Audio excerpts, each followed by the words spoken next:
Good afternoon or good morning. Okay, as part of our subject PCEH or Personal Community and Environmental Health, we will now be discussing lesson 9, which is community health assessment method or tools that sometimes ginaganap or ini-implement natin before giving uh, a health advice no or intervention. Bago tayo magbigay, kailangan muna nating kumuha or i-assess ang isang tao about his or her um, status, no? Medical status or health status, I mean. Yan. So, bago tayo mag-midterm or all throughout the midterm exam or in midterm discussions, we've discussed different topics about personal health. Yan. And then, dumaan tayo sa Dangerous Drugs Act, dumaan tayo sa mental health, dumaan din tayo sa um, personal well-being, no? How to improve. Okay? Yan. So, today we will be discussing about the community health na. Okay, before on hand, of course, sa latter part, yung environmental health. Okay, so community health assessment tools na madalas na ginagampanan ng mga nasa medical field, but us as a teachers, especially ang mga major ninyo ay physical education, so importante rin na malaman ninyo ito, no? Okay, so as for our content, ito yung ating content for the discussion. We will be doing first the introduction, of course, and we will be defining the definition of health assessment. Number three, what is the purposes of health assessment? And number four, steps in doing an assessment. Number five, health history, which is the very important part. And of course, the physical examination. Bibigyan natin ng introduction to physical examination kasi dito natin malalaman kung paano sinasagawa ng isang nurse or ng isang medical practitioner yung physical examination. Okay, and we will be summarizing our topic in number 7, and we will be concluding at the end. Okay, as for the introduction, health assessment is the gathering of information about the patient's physiological. When we say physiological, it is we are getting information about his or her physical aspects, no? Dun sa kanyang katawan, physiological, sociological, and spiritual status to diagnose actually the problem of the patient by the help of health history and physical examination. Okay, so in totality, yung assessment ay ginagawa natin para makakuha lang tayo ng informasyon bago tayo magbigay ng intervention. Okay, so physiological, sociological, and of course yung spiritual status kinukuha na rin natin, no? So kung paano ba siya, ano ba yung kailangan niyang intervention, baka mamaya hindi naman physical intervention na kailangan niya, baka mamaya kailangan niya ng psychiatrist, no? So for his or her mental problem if meron, no? So it is important talaga na may assessment para maiwasan yung self-diagnosing, no? Yung kumbaga yung tao ay hindi na nagpapa-assess sa mga medical practitioner because nagsa-self-diagnose na lang sila. So importante na malaman natin yung mga assessment method and tools ng proper and systematic para hindi sila ma-turn off sa pagpapa-check. Okay? Ayan. Importante din, ayan, na malaman natin yung health history. Ayan, kung matatandaan ninyo or kung nag-undergo na kayo ng check-up, minsan hinahanap kung may record na ba kayo sa isang hospital or clinic, di ba? So, importante yung health history para natatrack nung nurse or nung doktor kung ano na yung nangyayari sa health ninyo. Upon, of course, bago kayo magpa-check up at nung araw na nagpa-check up kayo mismo. Okay. As for the definition, health assessment is gathering information nga, sinabi na natin, about a patient's physiological, sociological, and spiritual status. Okay, and in getting data from our patients, we have two types of data collection. Paano tayo kumuha ng data sa ating mga pasyente? Dalawa lang siya. Number one is subjective data, and number two is objective data. Okay?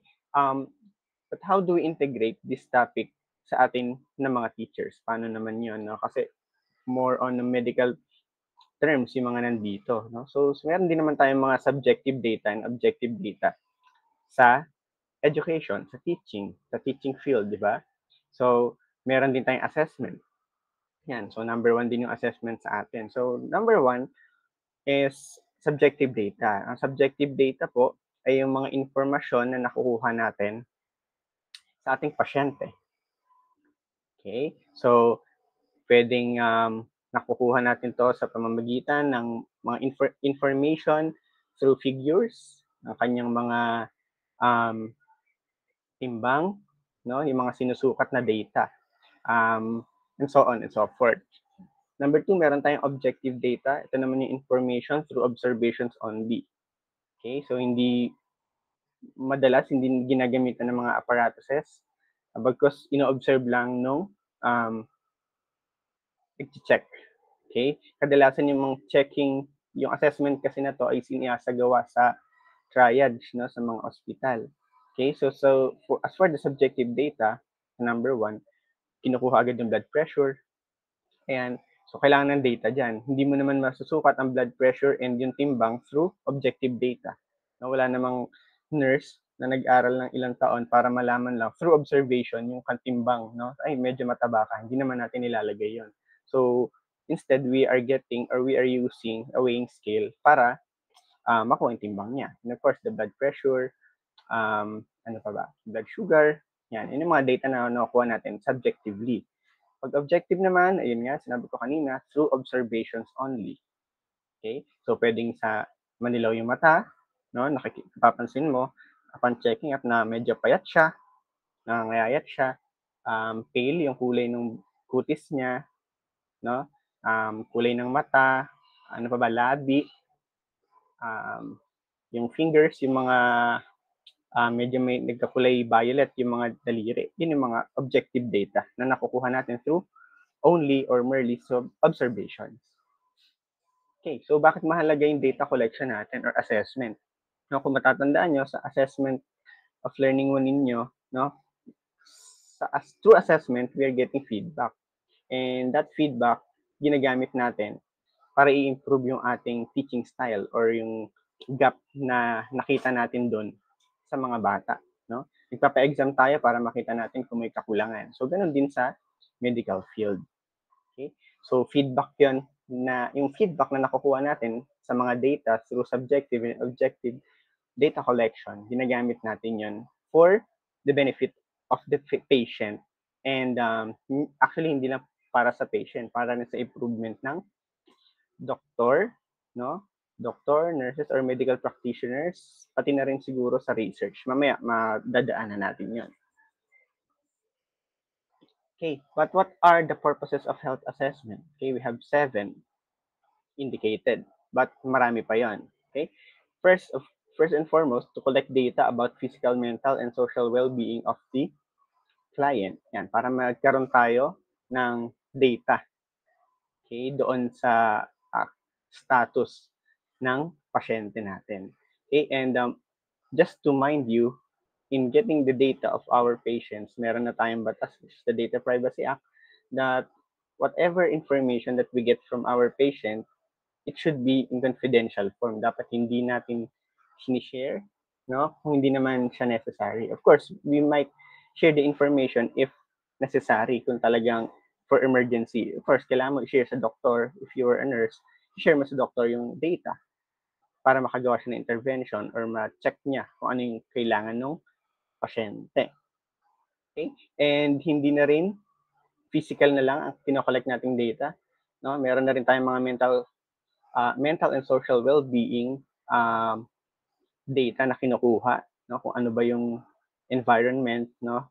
Actually, pinag-aralan natin yan sa personal, yung determinants of health.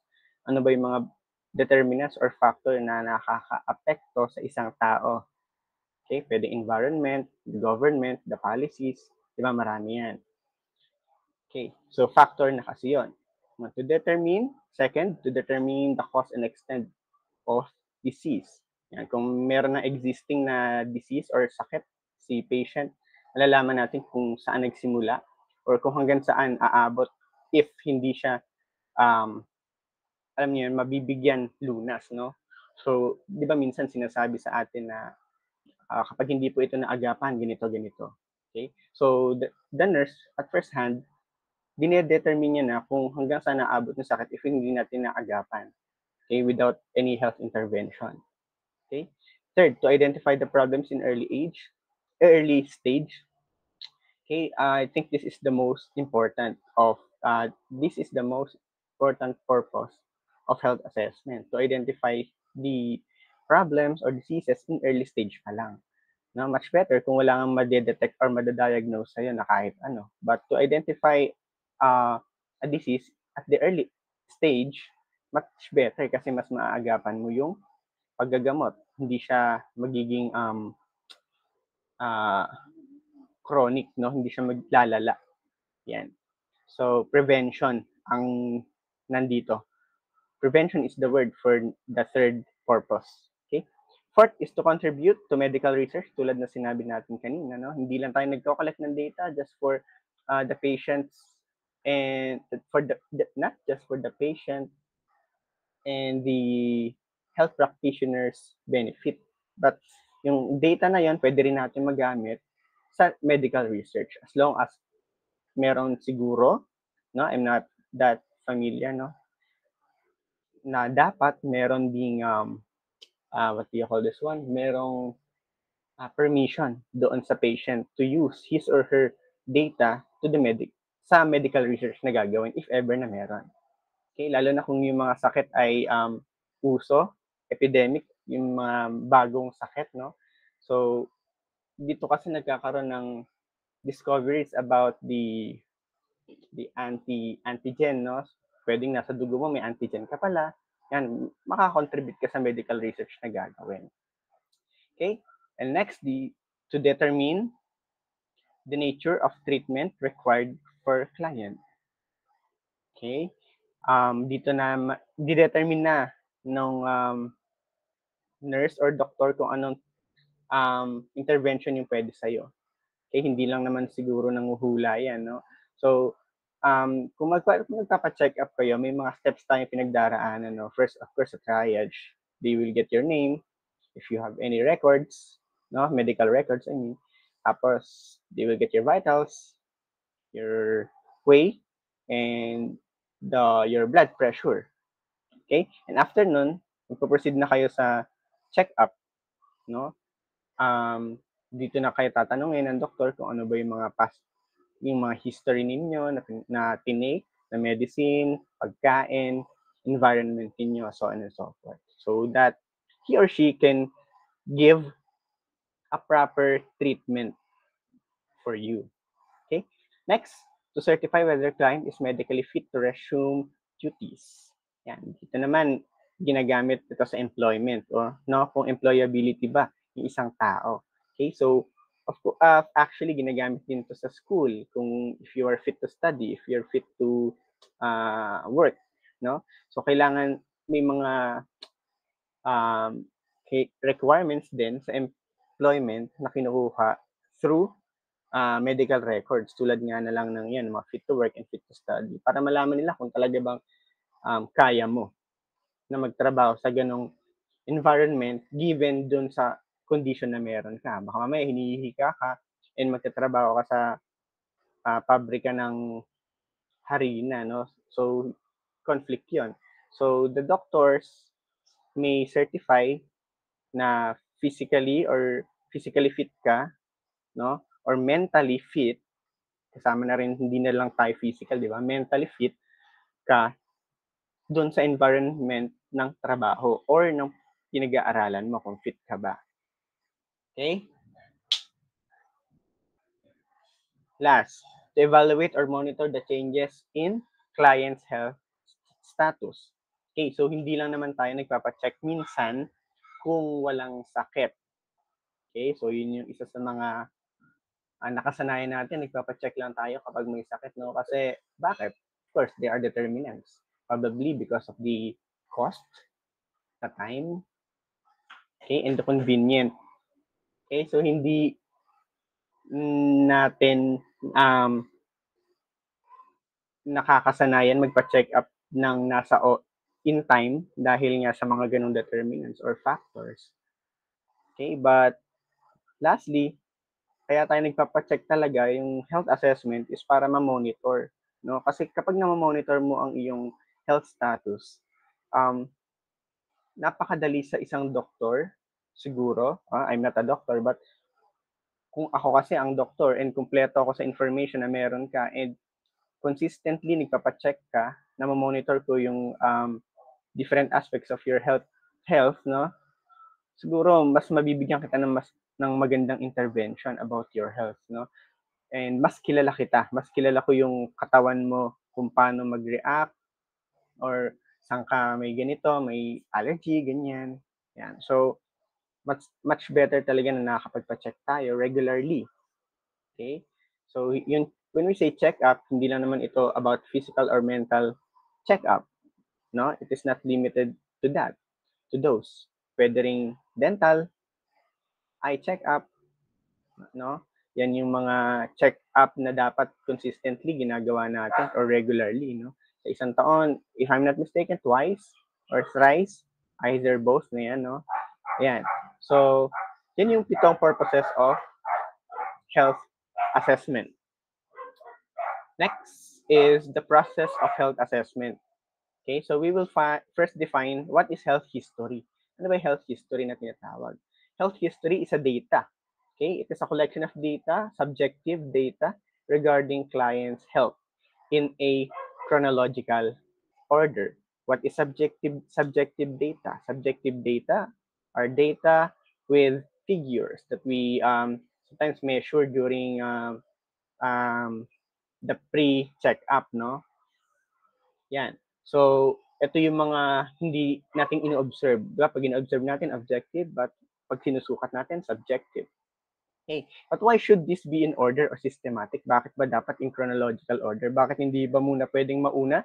Nagmamadali po si pasyente, gusto niya na agad pareseta agad, reseta na lang, no? So, obviously, hindi pwede yun. This should be in systematic way, no? So, in order, okay, dapat get the data muna or information, the check-up, and kapag wala namang serious, pwedeng resetahan ka.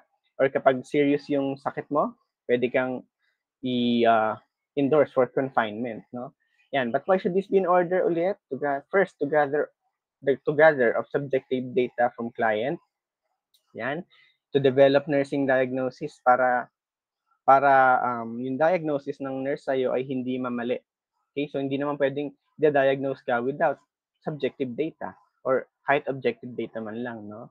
Yan. To plan action for promoting health, preventing disease, and minimize chronic health problems. Ayan. So, ano yung gustong ipahiwatig ng number ng last statement, no? To plan action for promoting health, preventing disease, and minimize chronic health problems. Okay? So, para hindi na to minimize, no? To minimize chronic health problems para hindi lumala yung sakit mo. Okay? And second, para hindi kumalat kung ano man yung disease na meron ka. Okay? Kung nakakahawa man yan, much better ma-contain na, no? And magamot na bago ka pa makahawa. Tulad ng usong sakit ngayon, parang star of all season yung sakit na to, which is the tuberculosis, na nakakahawa siya, no? But kapag na-contain siya, pwedeng first, if I'm not mistaken, I'm not a medical practitioner, but based sa aking mga naririnig, no, first to 2 months na paggagamot, hindi na siya nakakahawa, no? But of course, hindi mo naman pwedeng sabihin, oh, isang buwan or 2 buwan na ako naggagamot, so titigil ko na to. So, it is wrong, no? And bago mo sabihin hindi na siya nakakahawa within the first 2 months, dapat pa-check mo muna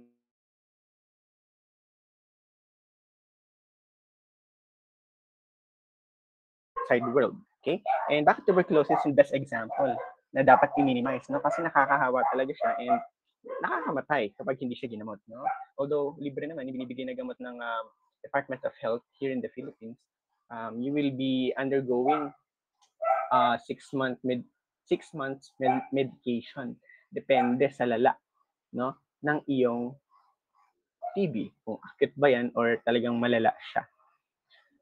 Okay, so you will be taking parang mga antibiotics, no? Heavy, matataas na dosage ng antibiotics. But first, dito sa ating health history, we have what we call the format. Okay, ito yung mga kinukuha natin sa ating patient. Okay, first, the biographic data. Biographic data ay yung mga information. Okay, for the format of health history, we first get his or her biographic data. The name, the age, no?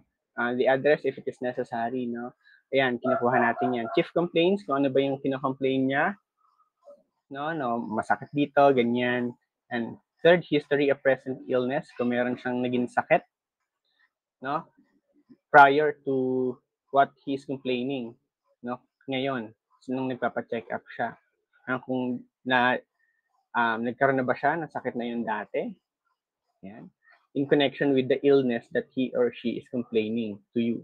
Okay, past health history, pwedeng hindi connected doon sa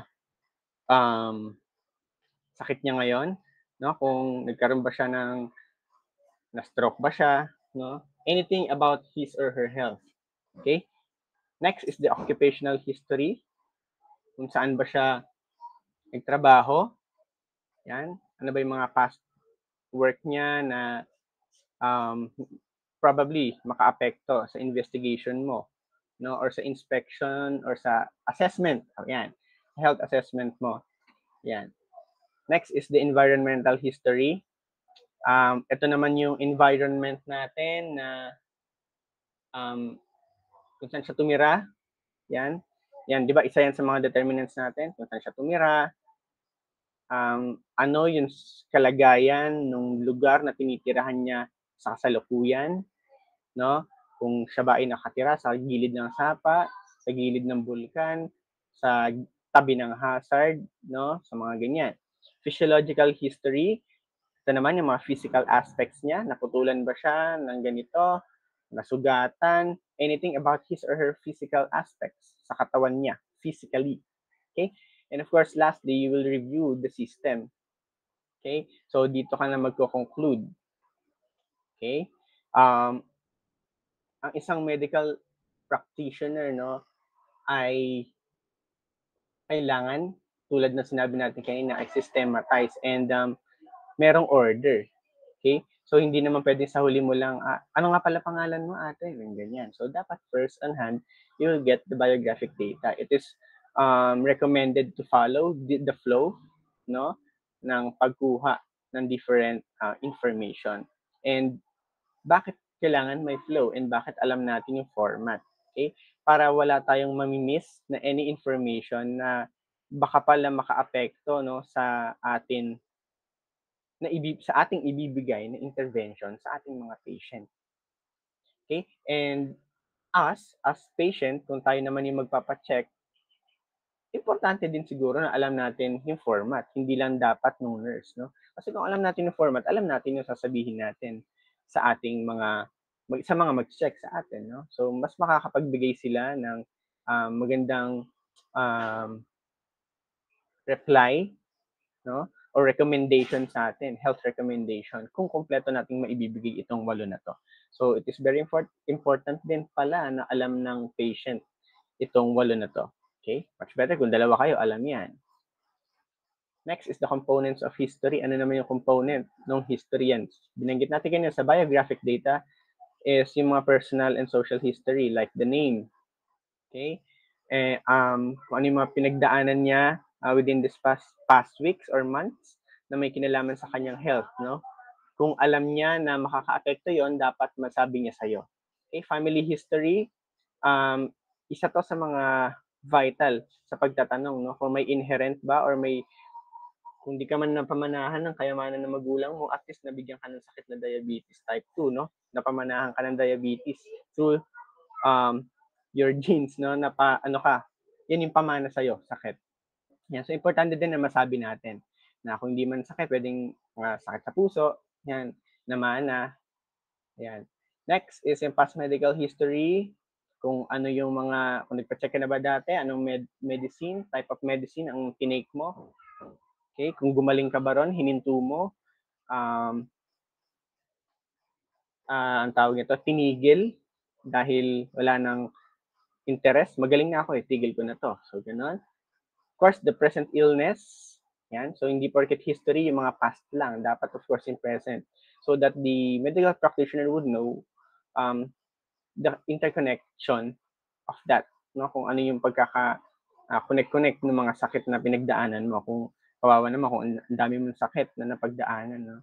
So, hindi naman yan, of course, wala namang kagustuhan. May kagustuhan yan.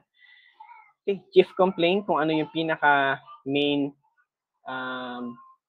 complaint or pinaka-gusto mong ipa-check. For example, masakit talaga ngipin mo, no?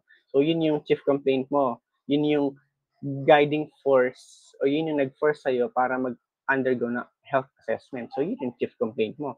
But, minsan, yun nga, dahil kinukuha ng ating mga medical practitioners yung ating history, na de-detect or na-diagnose nila yung iba nating sakit dahil sinasabi natin. Yan. So, actually, this mga pinagsasabi natin ay wala kung ang isang pasyente rin ay hindi nagsasabi ng totoo. Kung gusto niya lang ipacheck yung ngipin niya and wala siyang sasabihin na ibang information bukod dun sa ngipin niya, kung meron man siyang sakit sa puso, no? So, I'm not a doctor, so I wouldn't know if that's connected, kung connected ba ang ngipin sa puso. But, if yun lang yung sasabihin niya yung ngipin niya and wala, di niya sasabihin yung kanyang past medical history and itong mga pinagsasabi natin, parang walang kwenta ang assessment. Okay? So, kumbaga, in my part, hindi niya nasulit yung bayad niya dun sa assessment. Okay? So, dahil lang gusto niya na ma-avoid ang other cost, no? Na gusto niyang maiwasan na mapag-usapan yung mga dati niyang sakit kung meron man. Okay? Baka dahil may mga factors din yan kasi baka sabi, mahal yan. Pag nalaman niya na may ganito akong sakit, na another sakit, baka singilin ako ng mahal. Okay, magnipin lang naman yung inaano ko, no? Yan. So, if I may share, meron akong experience last week wherein isang matanda ay nagpa-check about dizziness, vertigo, no? Nakasabay lang namin. And sine-check siya, tinatanong siya ng medical practitioner, naririnig ko lang na sa triage, no? Of course, information. And tinatanong siya kung high blood siya or hindi.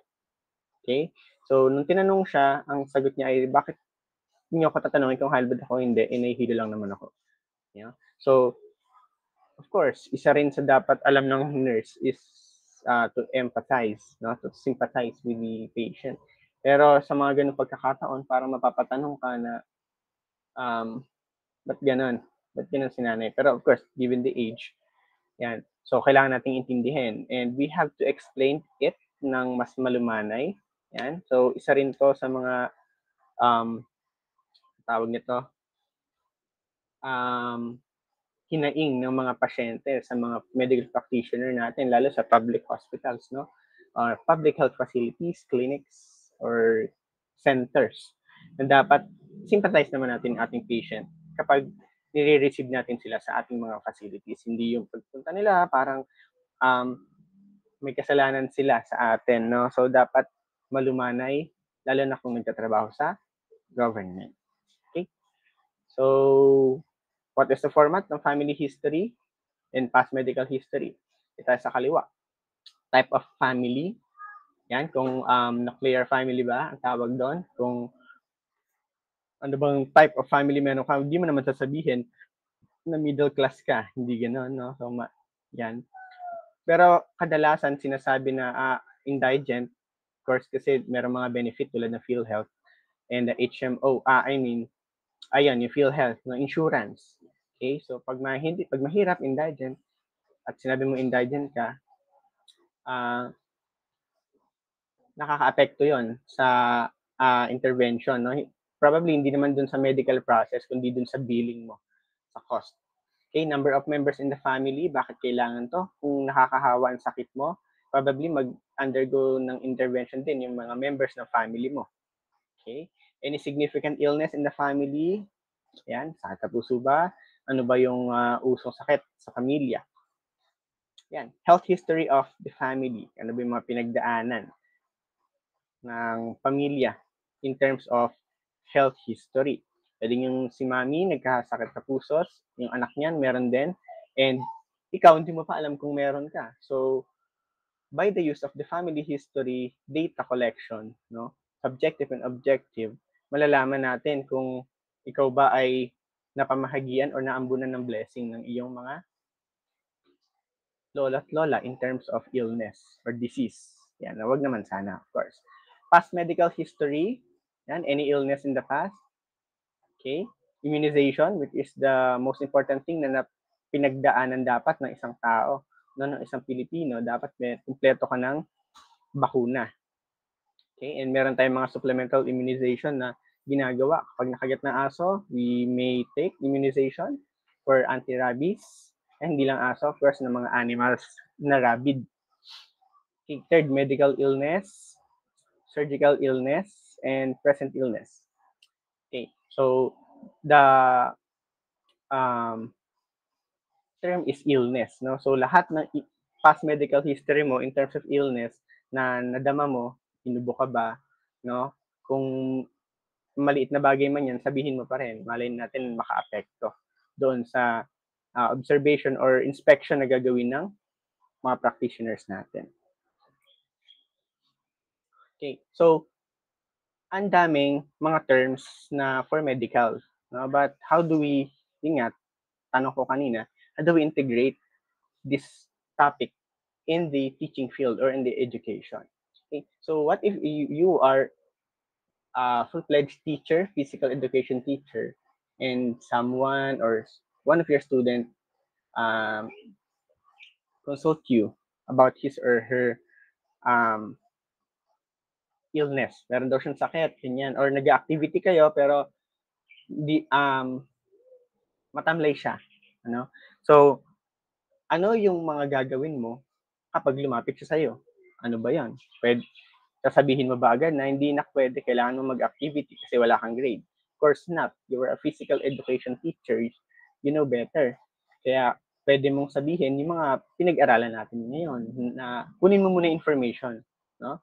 So, hindi naman bawal yon. Kunin mo yung information, ganyan. If he or she or the student is open to share, no, the history, the family history, or his or her past medical history. Kung confident siya na i-open sa'yo, then why not? Okay? So that you can endorse him or her to an expert. Hindi na, ang gagawin mo lang naman assessment. No? So hindi ikaw ang magbibigay ng intervention if you are not skilled. No? Hindi ka maalam sa sakit niya. Hindi ikaw ang magbibigay. You will just assess. No? Why would you assess the student? Kasi nandun kayo. You are doing an activity. Diba? So, kapag in-assess mo, pwedeng mo nang siyang pahintuin sa pagkilos, sa performance task na pinapagawa mo. Paggawa mo na lang siya ng ibang activity, no? Yan. So, hindi mo cargo yung bata na pagalingin, no? So, you will endorse him or her sa clinic, no? The best way, sa clinic na eskwelahan mo siya i-endorse kung meron siyang i-share sa'yo na illness or chief complaint, no? And kung malalaman yung sakit na kinonsult niya, probably the clinic or the school nurse will elevate it to the hospital, no, sa doktor na para may endorse doon. Okay? So, wag mong susalohin yung cargo, no? So baka hindi lang naman 'yan para sa iyo. Baka sa'yo lang magsisimula pero kailangan mo siyang ipasa sa iba kasi hindi ka naman maalam doon. Okay? Mahirap magbida-bida lalo sa health status ng bata kasi pwede kang makasuhan, matanggalan ka ng lisensya at mawalan ka ng trabaho if nagkamali ka no? Yun na yun. General term, nagkamali ka. Next is the physical examination. Yan. Sinasagawa natin to kapag may nagpapacheck, no? So, as as a teacher, no, hindi tayo masyado nagsasagawa ng physical examination due to restrictions in the law. Okay? Hindi tayo pwede mag-touch sa ating mga students. Okay? Yan. Physical examination is an important component of health assessment. It provides objective data for identifying problems and making diagnosis. Yan. So pag ang mga medical practitioners, pag naman nagtatouch sila, no, objective data ang nakukuha nila. Hindi naman pag tinouch nila at 25 kilos ka na. Hindi ganoon. So cannot determine exact we cannot determine exact figures through objective data collection. Subjective tayo nakakakuha nun, no, through apparatuses or tools. Okay? So, yan. Objective data po ang nakukuha natin sa physical examination. But what are the objectives of physical examination? We have 4. First is to collect valid information regarding client's health. Okay, bakit valid? Kasi first hand mo makukuha yung information kasi physical examination yun eh. Ikaw mismo yung kumuha. So it is valid, super valid, super valid. Yan. Second, to identify client's problems. Yan naman ang ano natin, goal. To plan. I mean, hindi siya goal. Goal natin makakuha ng clients, makuha natin yung problema in terms of health. Ang goal natin is mabigyan siya ng tamang intervention, no, para gumaling siya sa problema niya. Right? To plan nursing action appropriately. Hindi lang nurse, of course, yung mga practitioners natin. Last, to compare clients' current health status with ideal health status. What is the ideal health status? The ideal health status is, of course, a healthy body.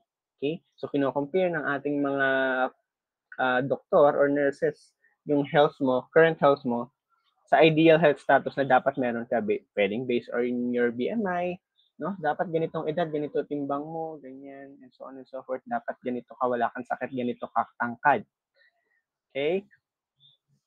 Yan. Techniques in physical examination. So we have 4. First is the inspection.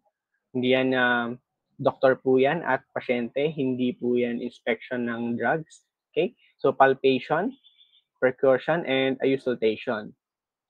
Right? First is the inspection. Okay? It is a visual examine of the body. It involves the observation of client's general appearance, body size, shape. Okay? Sinabi, client's general appearance. No? So, hindi mo naman pwede sabihin na, medyo pangit po kayo. Hindi ganun.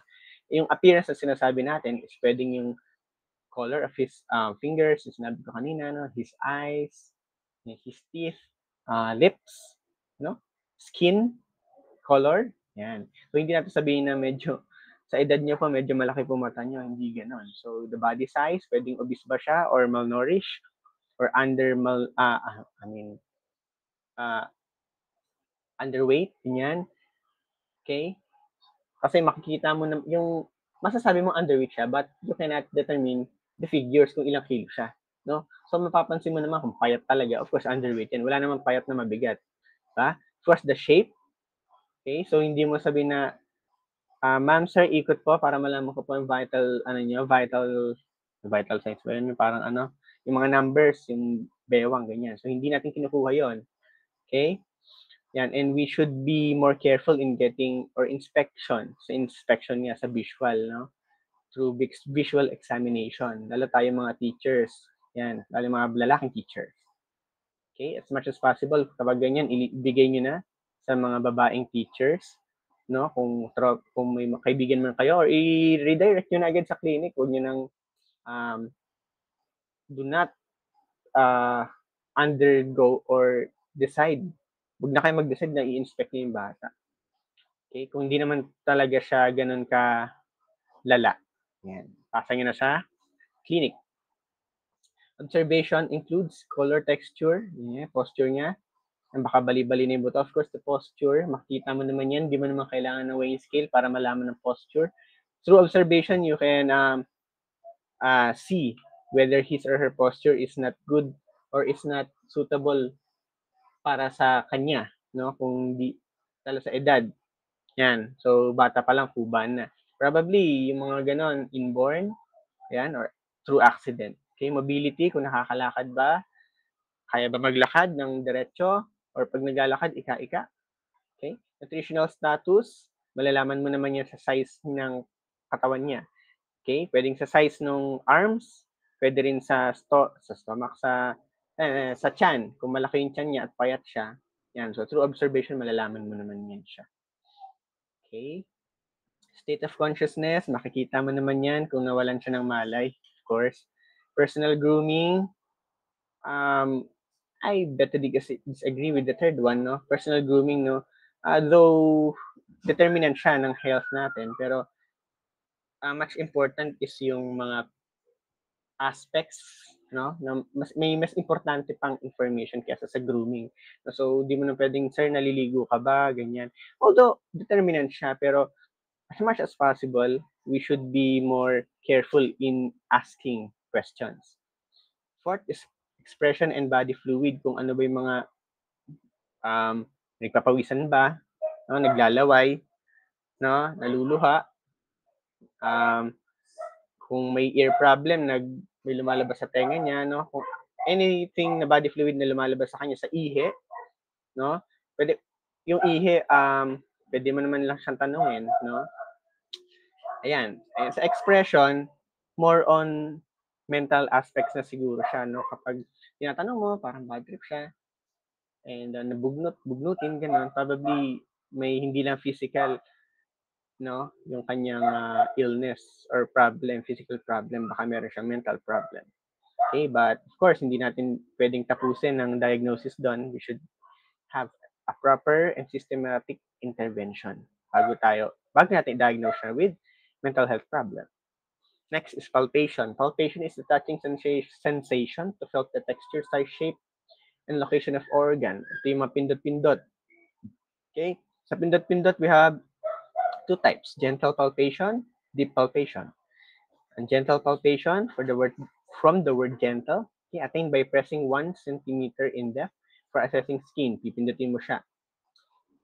Okay? And para malaman mo kung saan yung masakit na, magre-react ba siya doon?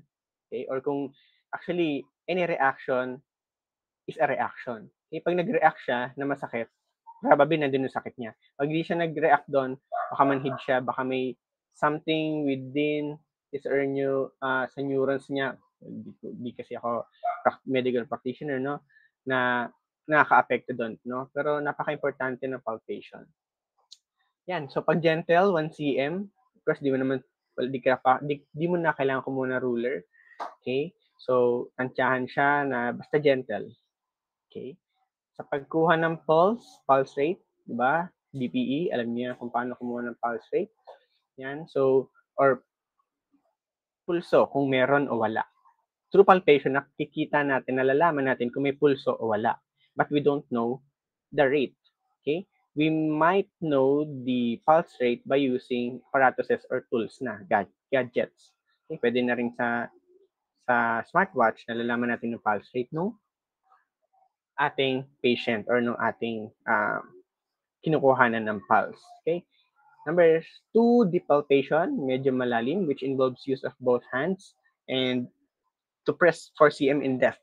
Okay? So, 2 kamay na po ang ating ginagamit. No? Ayan. So, I do know na itong 2 types of palpation ay ginagawa naman natin simultaneously, no? Parang sabay-sabay natin ginagawa, no? Parang it is, ang tawag dito, muscle memory, no? Kung paano mo isang kamay lang gagamitin, 2 kamay, mababaw, parang nagiging natural na yung reaction natin kung paano kumuha ng palpation. Paano gawin ang palpation sa ating mga patients. Okay? Yan. Ginagawa ang deep palpation para malaman, to examine deep organs, yung mga mas internally mas malalalim na organs. Ano ba yun? Madalas yun nandito sa tiyan natin na located, no? Yan. Next is percussion. Percussion from this term is also used in the music industry, percussion or instrumentals. Yan, sa mga percussion instruments. No? Yan. In simple word, it is tapping. Yan. Tap mo lang. para ka lang nag-cellphone, no, sa touchscreen. Second, it involves striking fingers against client's body to get sound quality. Yan, parang ginagawa mong tambol yung client mo. Okay. And joking aside, it is used to determine position, size, and shape of internal organs as well as to detect fluid-filled organ. Okay, ayan. So, I know I'm not the perfect person to explain this one, but pag percussion, um, kapag may tinatap kasi, di ba, may naririnig tayong specific sounds, no? Yan. So, nade-detect ng ating mga practitioners kung may problema doon sa specific na tinap nila, no? By just merely tapping doon sa area or sa location. Okay? So, two types of percussion, direct and indirect. Of course, obviously, from the word itself, direkta mong in-strike yung specific part of the body by using your fingertip. Okay? Pag indirect naman, pwedeng gumamit ka muna ng kamay, panlapat, bago mo siya tinap. Just perform by using non-dominant hands palm down, fingers together, and gently strike fingers of non-dominant hand. Gumamit ka ng isa pang kamay. Okay? So, it is indirect na. Next is the isolation. Tama pa pagkakabasa ko. It involves listening to the sound within the body either by ears or by stethoscope. Okay. So, characteristics, yan. Madalas, yung apat na to nakikita natin sa MAPE, di ba? Sa music. So, meron din pala sa physical education. First, it's intensity. Kung malakas ba. Medium and soft. Pitch, duration, and quality. Okay. So, dito, gumagamit na tayo ng apparatuses tulad ng stethoscope para malaman natin yung sound sa loob, no? Hindi lang sound, of course, yung interval, yung pitch, no? Kung yung tibok ba ng puso every minute na, no? Yung beat per minute niya, isa na lang, no? So, nalalaman natin yung interval. Okay? And yung intensity, kung gabomba ba yung tunog. Okay? Duration, yon, and quality. Okay? Kung hollow, dull, or dumb-like. Okay? So, hindi lang naman sa puso ang sinusukat ng stethoscope, no? So, different parts of our body is used, can be monitored by the stethoscope. Yan. Okay, so I think we are in the summary part na. Yan, health assessment is plan of care that identifies the specific needs of a person and how those needs will be addressed by the healthcare system, skilled nursing facility. Health assessment is the evaluation of the health status by performing physical examination after taking the health history. Okay, so health history muna po bago physical examination. Okay, and just to summarize our discussion, no, kung tayo man ay teachers and we might not do or administer these physical examinations na nabanggit natin, di ba natin siya gawin, at least alam natin. Diba? Kasi ang PE major ang PE subject is a physical education subject, physical activity. So, your student is doing performance tasks, no? So, they are not doing a pen or paper. They are prone to accidents, injuries. So, you should know the basics. Okay? Kahit man lang sa pag-assess and sa pagkuha ng information. Okay? So, hindi naman natin sinabi na mag-physical examination ka kaagad. Okay? And the best thing that we can do as a teacher is to endorse to the nearest expert. Pwedeng nurse, school nurse. Okay? Much better kung may doctor. No? And kapag kumukuha ka ng assessment or information sa iyong estudyante, nag-consult siya sa iyo and he or she is open to say it to you. No? So you must keep it confidential to you only unless it is necessary to say or to tell it to the proper person. Who is the proper person? Doctor. Okay? Parents niya, if he or she is a minor, no? So, yun yung mga kailangan mo sabihan. Hindi yung co-teacher mo na ito kasi na-aksidente kasi tanga. Hindi ganoon. Lampa kasi kaya na-aksidente. So, yung mga information na yun, sinasabi dapat tulad na lang ng paano kung nagsabi sa'yo na meron siyang HIV, ganyan. So you would advise him or her to check muna kasi baka mamaya nag-self-diagnose siya, no? Lalo 'pag mental health, no? Ang gagawin mo sa kanya, kausapin mo. Kung hindi naman urgent, yung mga urgent, yung mga injuries, no? Pero kung yung mga ganyan na consultation, and he or she might just need someone to talk to, kausapin mo muna. And if there's a need for you to elevate or to endorse it to the proper experts, then do it immediately. Okay? So, my message to our teachers, lalo sa mga physical education teachers natin, is though we are compelled to keep the safety of our kids, kids and our students, we should also think of ourselves, no, yung ating trabaho. Okay, so let's do it properly. Ayusin natin ang trabaho, and wag nating trabahuhin yung di na natin trabaho. Okay, lalo kapag health na yung pinag-uusapan, health na ng students. Okay, just to conclude our discussion, comprehensive health assessment involves assessment from head to toe, while a specific assessment is problem-oriented. Okay, so parang problem-oriented, actually parang hindi parang, it is a problem-oriented concept, no? Kasi kinukuha natin yung problema. We're extracting the information to get the problem na gusto niya, no, ipa-consult sa atin, and for us to make an intervention about that. Okay, so a medical assessment is from head to toe, no? So hindi lang porket yun yung kinonsult sa atin is yun lang yung natin, concern. Probably baka factor yun ng kanyang mga past medical history, family history, and other determinants na pinagdaanan niya. Pwedeng environment, okay? The specific assessment is carried out when the patient's condition is not favorable for a comprehensive health assessment. Okay, so meron ditong new term, no, which is the specific assessment. Okay, specific assessment is yung yun lang na chief complaint yung kanyang, or yung chief complaint lang yung tatanungin mo. Okay, but there is always an art in questioning, no? Pwede mong medyo palawigin ng konti para malaman mo yung past history. Kasi meron talagang mga patients na not favor, hindi sa kanila, no, nasabihin pa yung mga dati nilang sakit. Nahihiya. Pwedeng yung tulad na sinabi ko kanina, they are, tawag nito, they are thinking of the cost, no? Baka mas mahal kapag sinabi ko pa yung mga dati kong sakit. Yan. So, thank you very much for listening.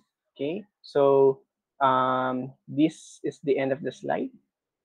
Okay, for our topic, community health assessment. Yan. So, lesson 9, under the personal community health and personal community and environmental health subject. Okay. Thank you very much for listening.